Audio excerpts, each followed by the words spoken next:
大家好，歡迎返嚟。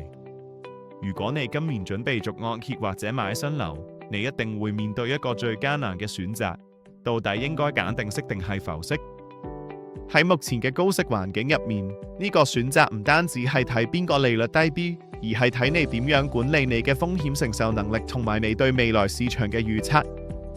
錯誤嘅選擇會令你喺成個按揭期白白多付幾萬蚊。今日我會詳細拆解兩種利率嘅運作方式，兩者最大嘅隱藏風險，同埋教你一個簡單嘅決策框架，幫你揾出目前最適合你嘅按揭策略。首先講下定息按揭，佢就好似一張安全毯。運作方式，利率會喺整個按揭期內，通常5年，鎖定不變。你嘅每月供款會完全固定，唔會因為央行加息而變動。基於乜嘢？定息主要係跟隨債券市場嘅走勢，反映咗市場對未來長遠利率嘅預期。最大好處，穩定性。你嘅預算非常清晰，冇任何突發嘅供款壓力。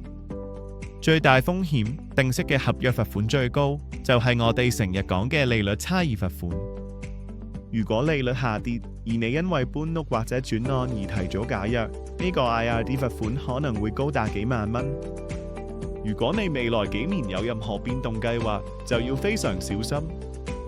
跟住係浮息按揭，呢個係一種經過計算嘅風險。運作方式，佢嘅利率直接同銀行嘅 Prime Rate 掛鈎，而 Prime Rate 又直接受加拿大央行嘅隔夜利率影響。兩種浮息，定額供款浮息，每月供款額不變，但利率上升時，你還本金嘅部分會減少。升得太多會觸發 Trigger Rate。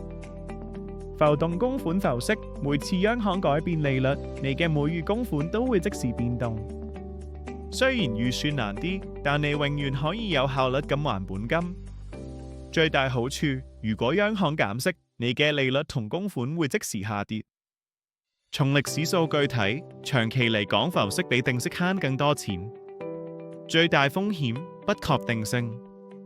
你需要有較強嘅現金儲備，以承受利率突然大幅反彈嘅衝擊。考慮到我哋好有可能已經接近加息週期嘅頂峰，你應該點樣決定？用呢個簡單嘅決策框架去考慮。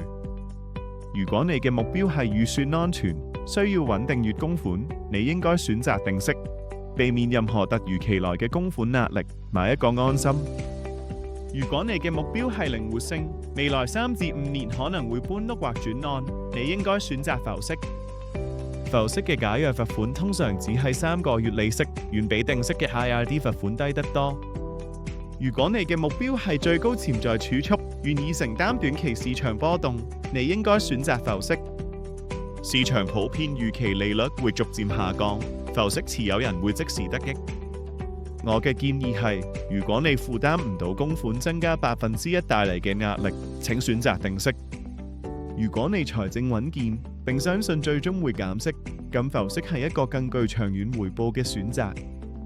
定息定浮息係一個非常個人化嘅決定，必須反映你嘅財政狀況同未來計劃。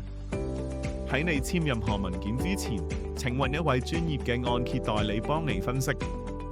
我哋可以為你計算所有情景，比較罰款成本，以及提供銀行唔會公開嘅獨家利率。請點擊下面嘅連結，預約一次免費諮詢，揾出最適合你嘅利率策略。多謝收睇，下次再見。